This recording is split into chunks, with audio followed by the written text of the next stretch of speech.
Hello and welcome to Boomer Banter's 250th episode.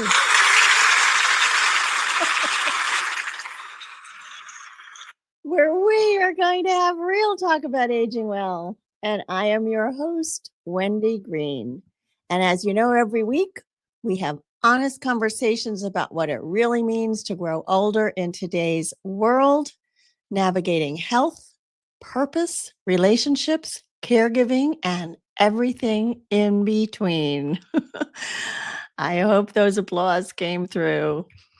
Okay, throughout my life, I have always been drawn to purpose. When my kids were little, I was always involved in their schools in some way. And when I was in college, I was a mom then, so I worked with other parents to create a childcare co-op on campus so that we could all make it to our classes and still have somebody to take care of our kids.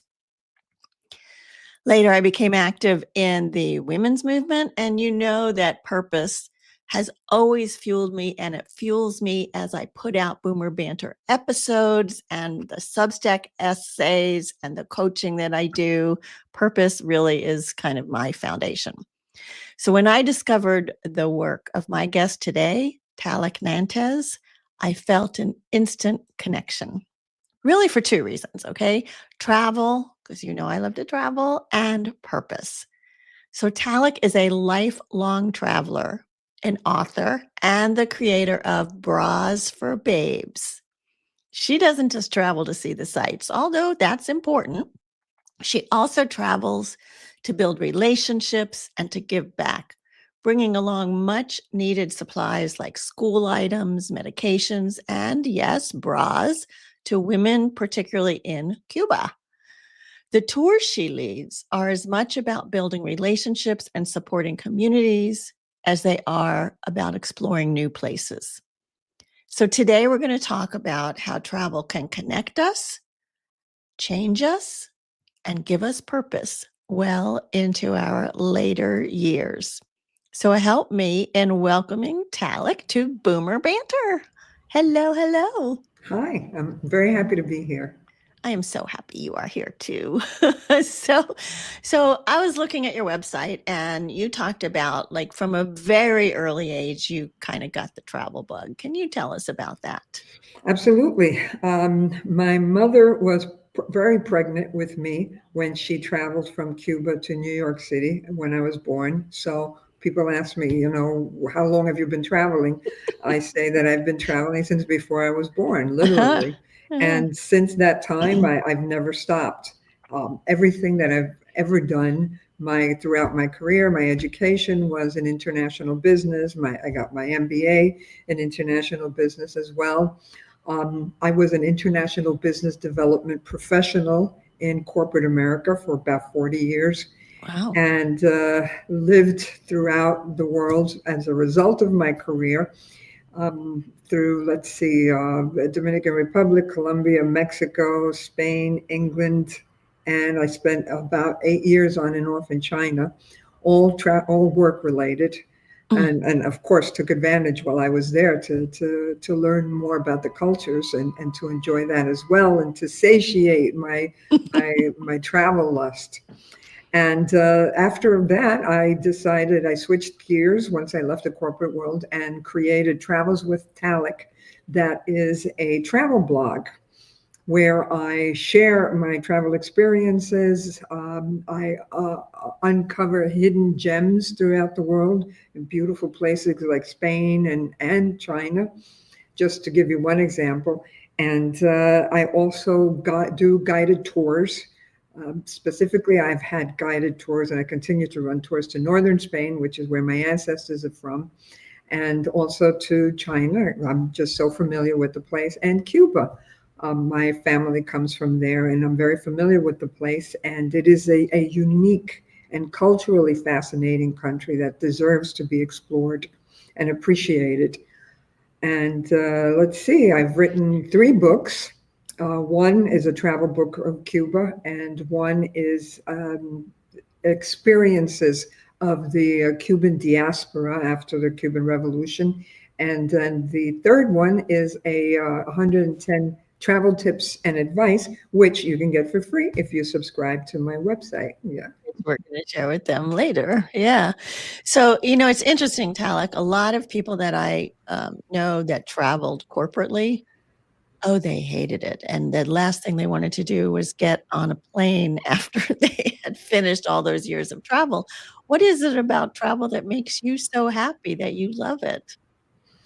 Well, I could not imagine somebody feeling so having traveled. There are people that are comfortable. Everything is fine. Number one, regardless of how you feel about travel, you don't enjoy it. I've got relatives that don't enjoy it, and that's fine.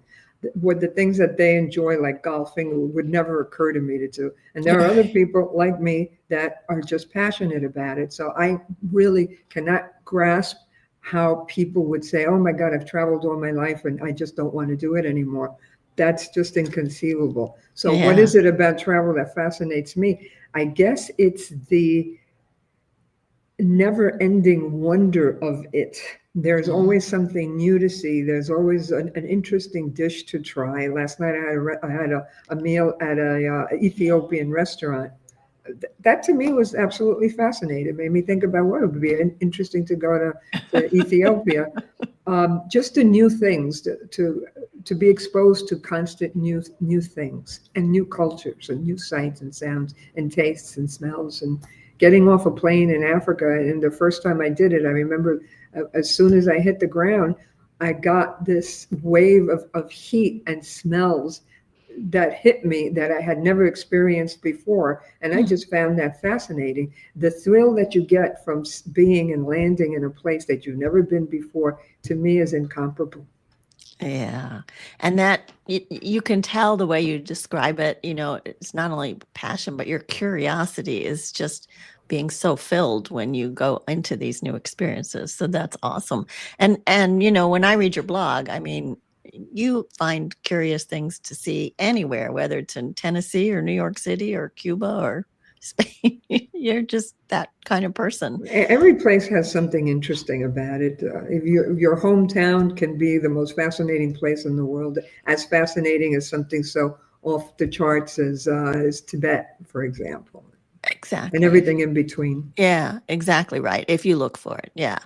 So tell me about this this mission almost of building relationships and finding a need to fill that has now become part of your mission of travel. Okay, well, that is Bras for Babes. And um, during my travels to Cuba, I generally bring down donations. By donations, I'll bring down used clothing, not a lot, as much as I can carry.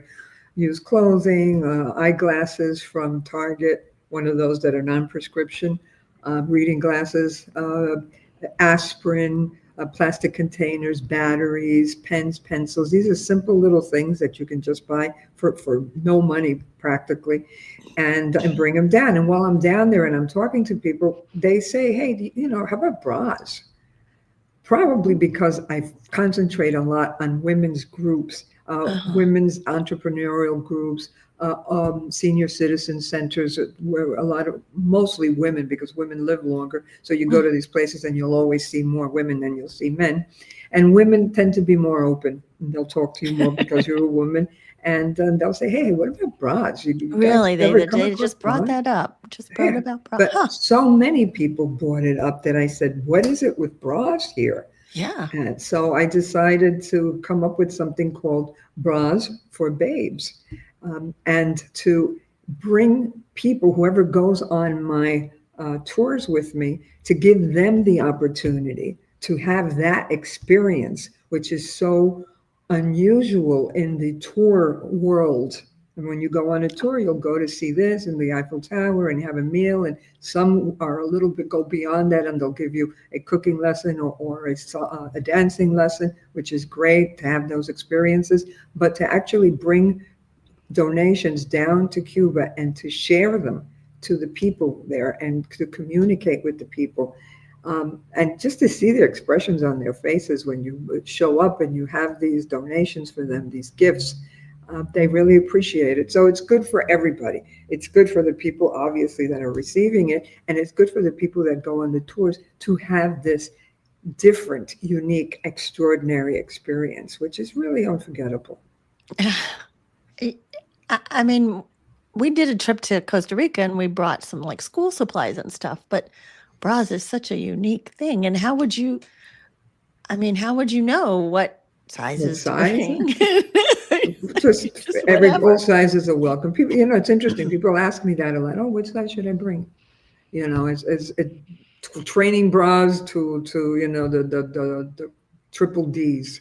Whatever you got, we'll take, and we'll be very happy to get it, and they will too, right? That is so interesting. So interesting. So many of us, we travel to see the beauty of the place, and you travel to see that as well, but you also travel to for the relationships that you build. So how does that work with the finding these communities that you visit and that you make these donations to? Okay. Well, first of all, I'm Cuban, and I've known people there for forever, all my life. So, and I know people that live there now and travel back and forth. And I'll talk, and they'll say, "Oh, there's this place that there are women trying to put together a T-shirt shop, Mm, so that they can make them, they can print them and then sell them to tourists." Or there's somebody else that has a farm co-op that's very big down there, because food sometimes can be there's a lot of food insecurity, so a lot of people will grow their own food. So these women have put together a co-op, and I will go and I will talk to them, and what are you doing, and I will see if it makes sense for me to bring the tour down to visit with these people.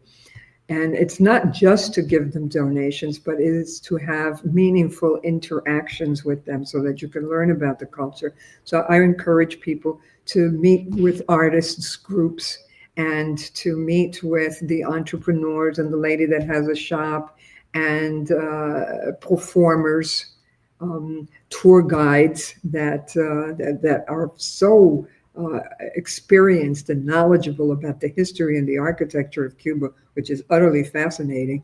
So I encourage people to, through the relationships that I've built over the years, I encourage my tour group to interact with these people.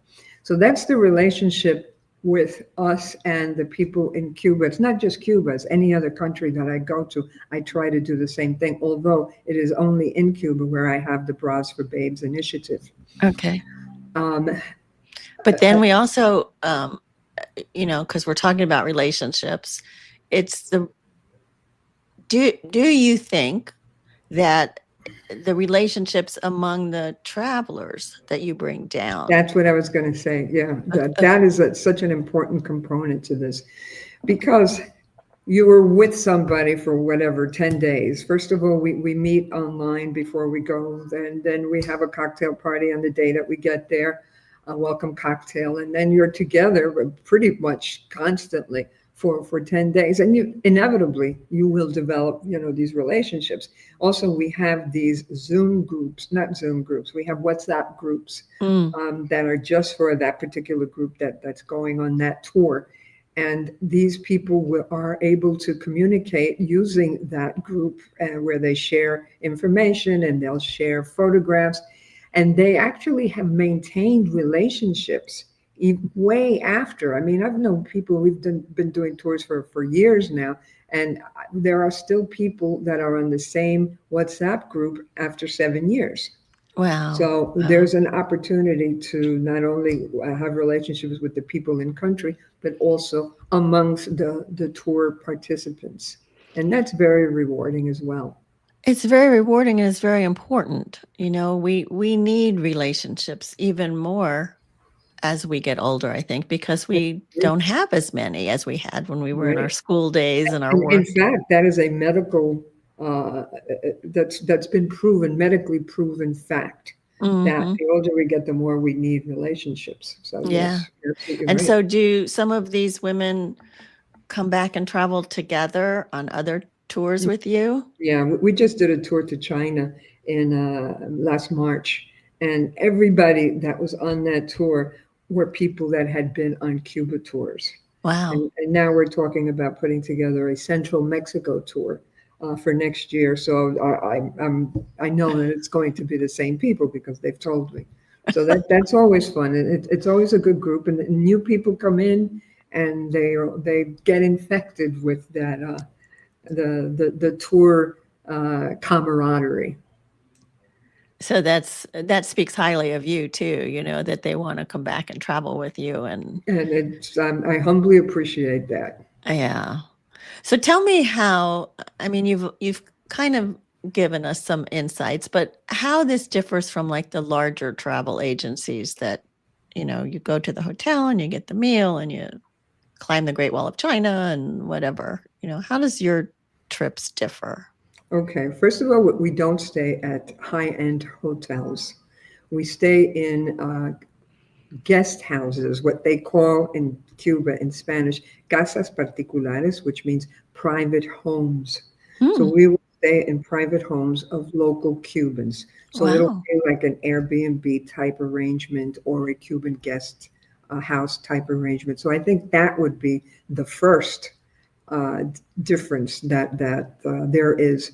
And this is an opportunity to interact with these people. It's usually women that run these operations, that they are hostesses, and they also function as a type of concierge. Like they'll make a restaurant reservation for you, they'll get a taxi for you. So Wow. they served as a very, very convenient purpose there as well. But you can sit in the living room and watch television with them and talk to the kid and teach them a few words in English and play with the dog. And where are you going to get an experience like that? Can you imagine? I mean, just contrast that with an all-inclusive resort. There's a lot to be said for all-inclusive resorts. I like them very much too, but this is not what that is. This is an Right. opportunity to truly delve deep into the country and interact in a meaningful way with the local people. That's Also, amazing. So you're staying with individual families or people, right, and then in the morning when you get ready to go you do have your breakfast there you have breakfast at their home. at their home, right? Oh They my breakfast gosh. is always included in the mornings, and the Cuban breakfasts are very good. It's the best part is tropical fruits. There are fruits in Cuba that nobody's ever heard of. And nobody's in the United States has seen these things. They're just absolutely amazing explosion of flavors. So that's the breakfasts, and then we take off and we have a busy day of touring the city in a convertible and vintage cars, and of visiting the senior citizen centers, visiting some of the schools. The kids love that. Um, of course, there's the architecture walk to have an opportunity to see the beautiful Cuban architecture and everything that the very knowledgeable tour guide explains. Not only the styles, the Baroque style and the Art Nouveau, but also talks about the history of the country. He finds a way to blend everything that's interesting about what he's talking about. So that's then we have dinner, and okay, we either have one big lunch or one big dinner Hmm. every single day. And the dinners and the lunches are very hearty. So if you have a hearty lunch, probably not going to be hungry for dinner. And then there's always such an entertainment throughout the country. Cuba is a very musical country, very artistically oriented country. I want to take a minute to recognize our sponsor, Greenwood Capital. And when choosing a financial advisor, you want to choose someone you trust and someone who takes the time to understand your needs and desires. I tried several different companies before I found the advisors who are just right for me at Greenwood Capital. Melissa and Ann get me. We enjoy the time we spend together, and they take the time to answer all of my questions. And that is why I recommend Greenwood Capital to you. As an independent registered advisory firm, Greenwood Capital is a fiduciary. They must place your interests above their own. I do want to share that as a sponsor, Greenwood Capital has compensated my business for this testimonial. And for more information about how they can help you make a financial plan, go to greenwoodcapital.com.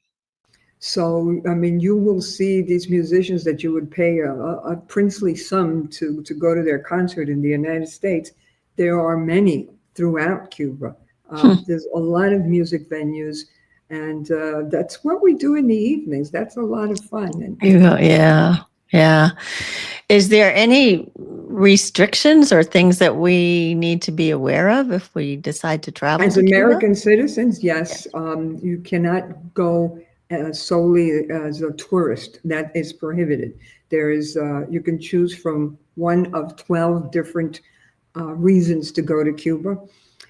There can be for religious reasons, or you're a performer, or what else? You're visiting family. The one that most people go with that are on my tours is support for the Cuban people. So Ah, you just check that off when you buy your ticket, and that's all you need to do. So some people think, oh, Americans cannot travel to Cuba. That is not true. You just have to go under certain conditions, and that is one which is very easy. And what does that imply when you say you're going to Cuba as a result of support for the Cuban people? That means that you're going to stay in private homes. You're going to eat at privately owned restaurants, which are the best restaurants anyway. That's exactly yeah, where you want to eat. yeah. And that you're going to spend time interacting with the Cuban people.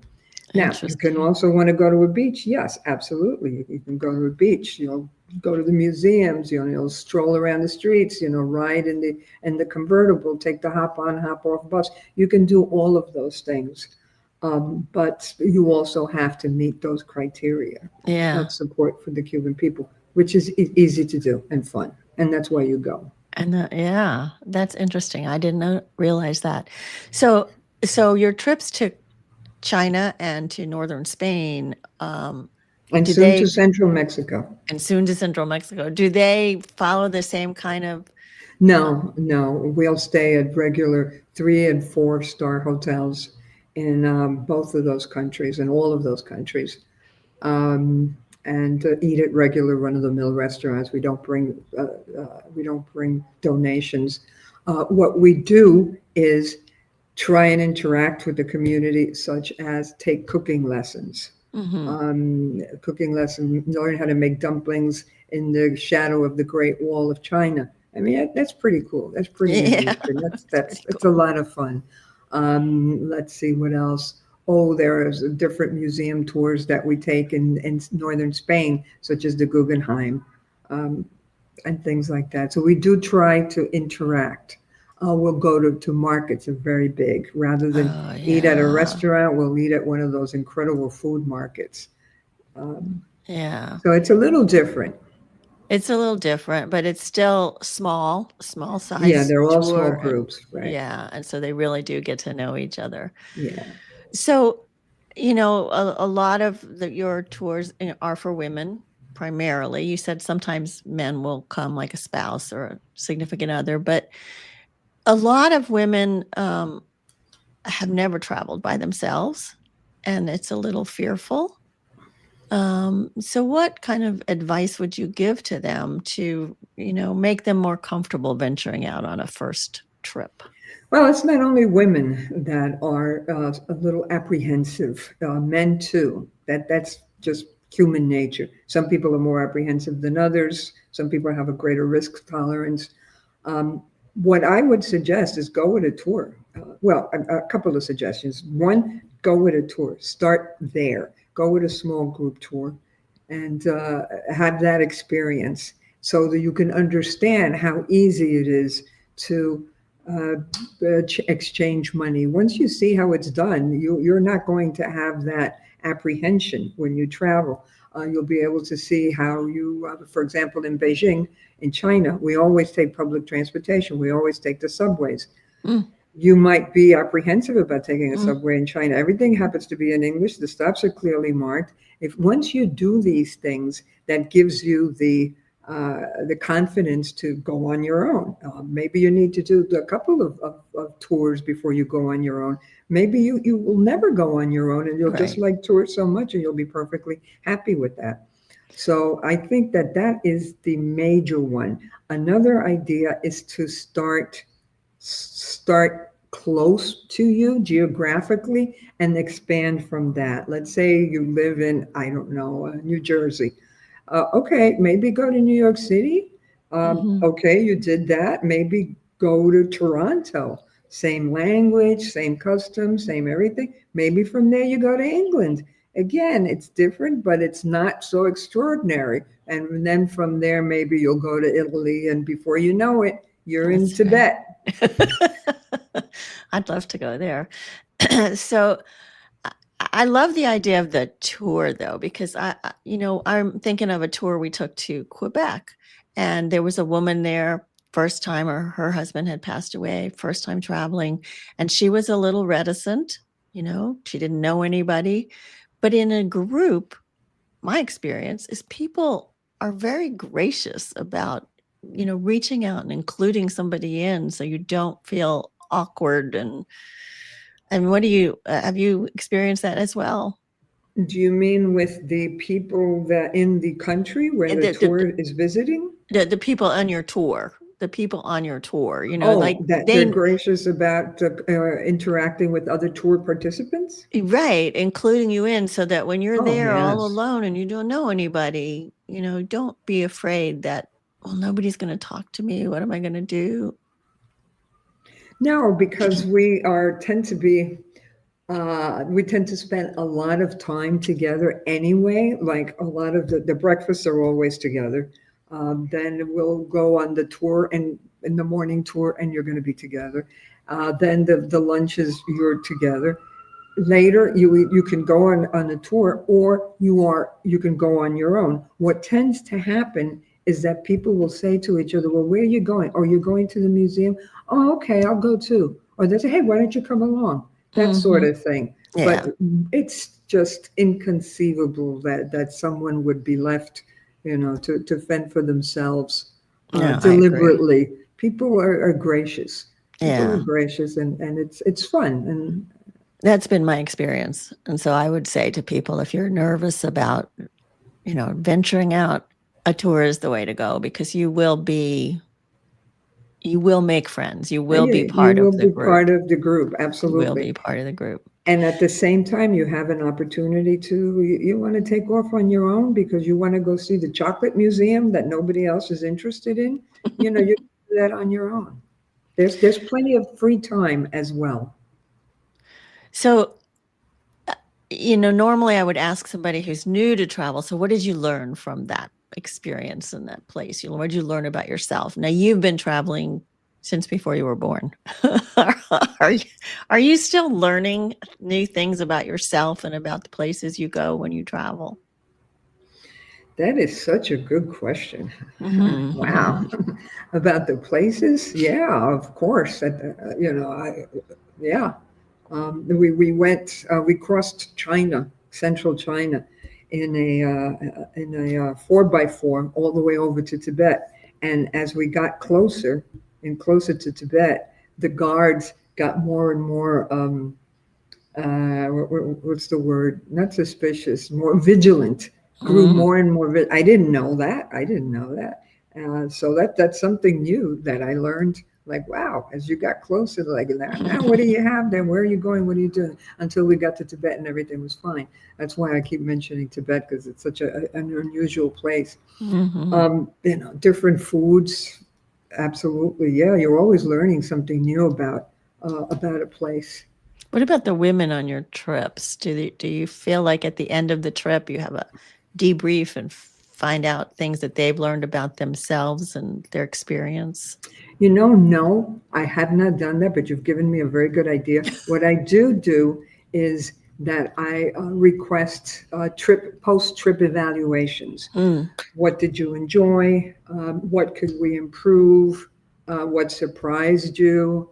What would you do different? That sort of things. hmm. So we do that. But now I'm going to add, what if anything, did you learn from this? Yeah, And I think that the answers would be very interesting and very revealing. I And think they're so probably too, going to be around, that we're all the same, you know? which is part of the reason we travel, right? So Yeah, what we see that people are people wherever you are. yeah, Um, Good, bad, mean, nice, happy, tall, short. I mean, they're just people. And yes. but their cultures are different. you go into like a grocery store in Cuba, you're not going to see aisles and aisles and aisles full of some of the snack foods and things that we No, see. you are not. Definitely not. No, no. Nor will you go to a supermarket in the United States or a restaurant. Will you find the fruit juices and the Mm. fresh fruits that you find in Cuba? So yeah. So Oh, did now that you mentioned like what do people learn now? I thought of something with the bras for babes. As I collect them throughout the month of October in awareness of Breast Cancer Month.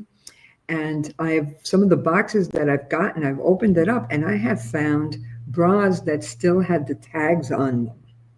So that means that women went out, they went to a store and they bought bras in mind, knowing that they were going to donate this. mhm. Can you imagine? I mean, that just renews your faith in humanity that these people had that thought to share this with somebody, that they would say to them, to the recipient, I'm not just giving you some cast off bra that I used. I'm giving you a gift Yeah. because you're just like me. And that just that surprised me very much, and then just gave me such a good feeling about that Yeah. somebody would do that.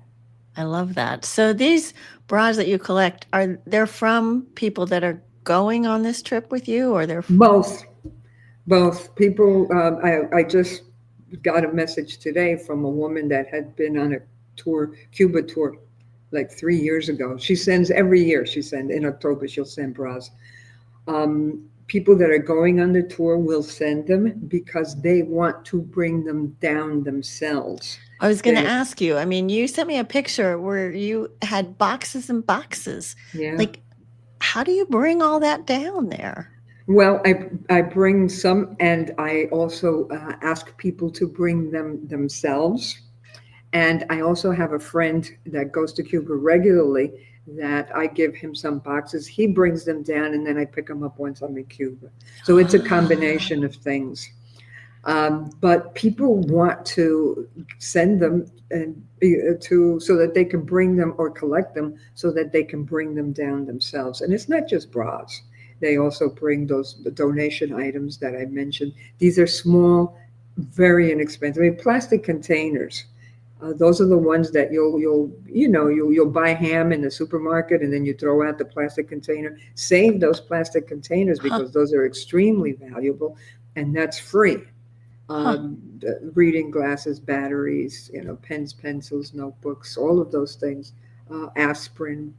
And you bring them with you, and you can kind of be part of giving them out to giving Yes, them away, so it makes it even more meaningful. exactly, exactly. And we give them away not only in Havana, but we also go to other important cities like Trinidad, which is the oldest, most perfectly preserved colonial city in the Americas, Huh. and which is a beautiful, absolutely gorgeous town with open air nightclubs and nightclubs that are in caves, and we experience all of that.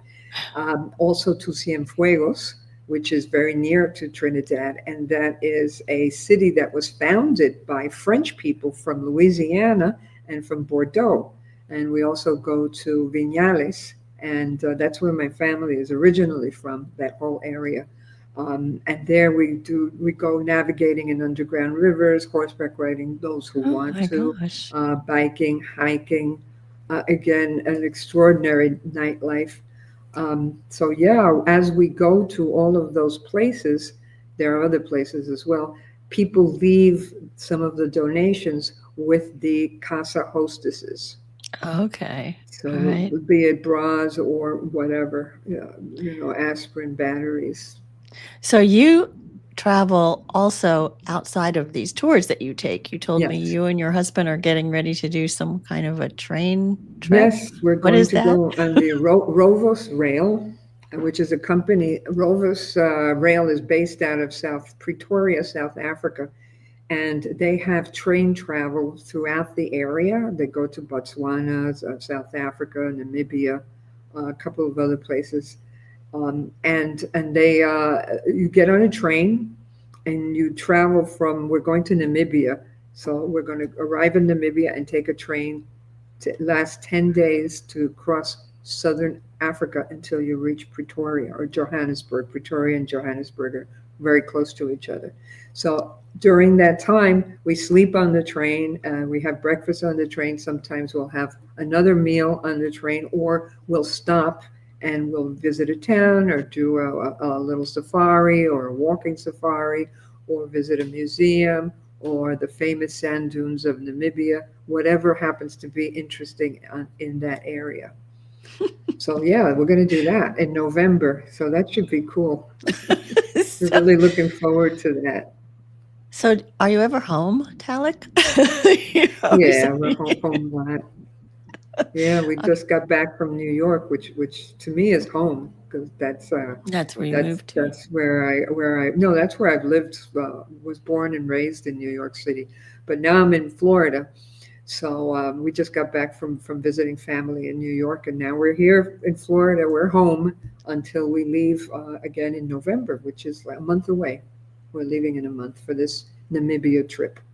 And are you doing an October trip to Cuba? No, Oh, okay. no, we're doing December. December 11th is the Cuba trip. Okay. All right. So I always like to ask my guests about aging well. So what would that mean? What does aging well mean to you? Aging well would mean to have purpose, um, and to feel motivated as long as I possibly can. And in order to do that, to try and stay healthy, and all that implies, which is trying to move and to I guess stay fit, eat healthy meals, as you say. Relationships are absolutely key, and to have challenges. I think it's Mm, important to have a challenge. To me, my challenge is my website, which I am not technically savvy at all. So I've had to learn a lot of things and I made a lot of mistakes. And boy, if something keeps you, if it's true what they say that it keeps your mind sharp to be able to solve issues and problems. And wow, then I must be a genius because I I know. mess up that website constantly There's and always, learned yeah.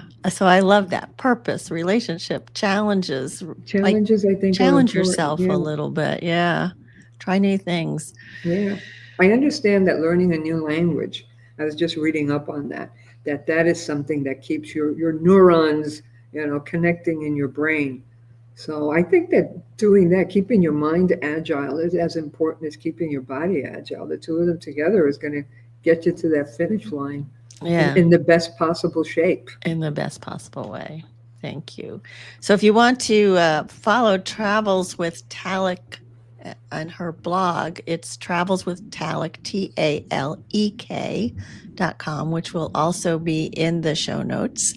And the nice thing about traveling or following Travels with Talek is that you get insights onto so many different places that she has gone to and checked out and gives you hints.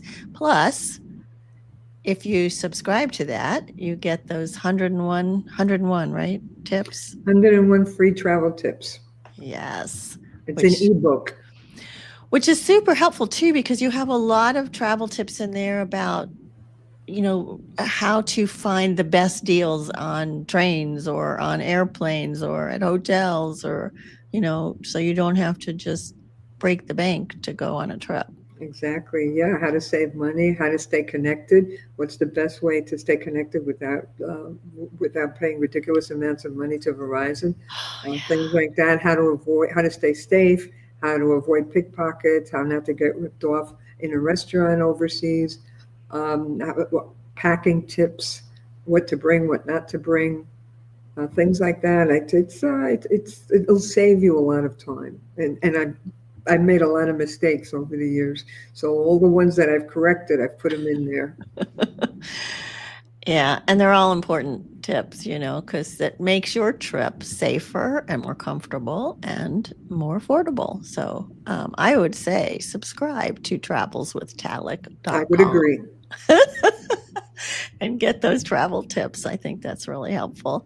So this has been a great conversation. I enjoy talking to you so much, Talek. And I Thank you, love likewise. that. Yeah. And I love that you remind us that travel is about connection between people and the cultures.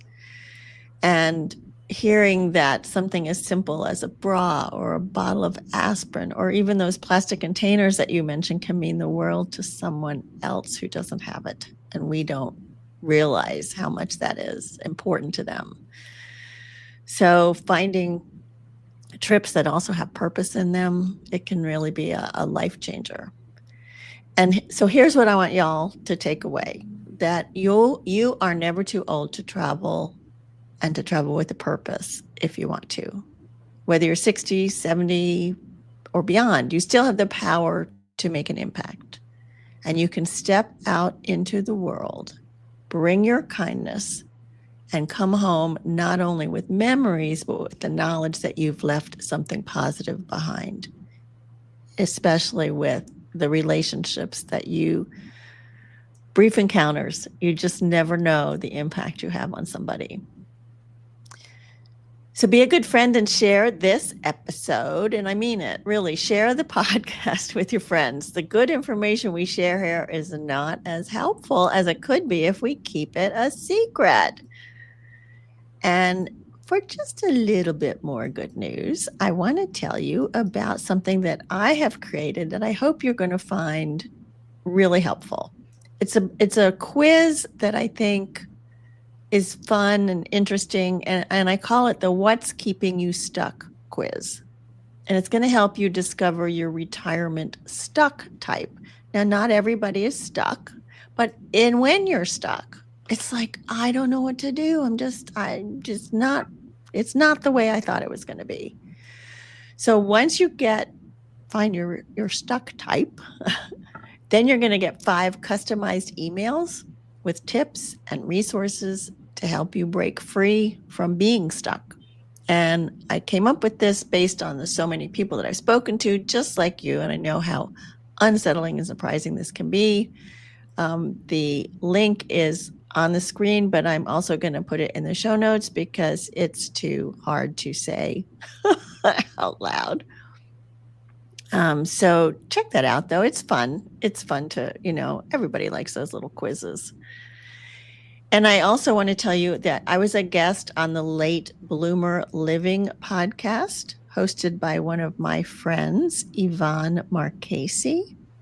And the Late Bloomer Living podcast it's a show all about embracing change, sparking joy, and living playfully. That's really kind of key to Yvonne, living playfully at any age. She encourages listeners to bloom with curiosity and courage. And if you enjoy listening to Boomer Banter, I really think you'll enjoy listening to Late Bloomer Living. So I hope you will check it out.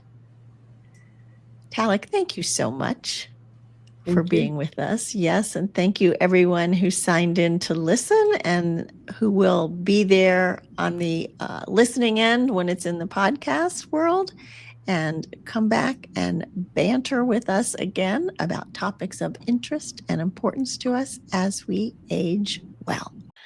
Thank you to Greenwood Capital for sponsoring Boomer Banter. Greenwood Capital is an independent registered advisory firm providing wealth management, investment solutions, and financial planning to clients in 23 states. You can check them out at greenwoodcapital.com. Thank you. Okay, thank you.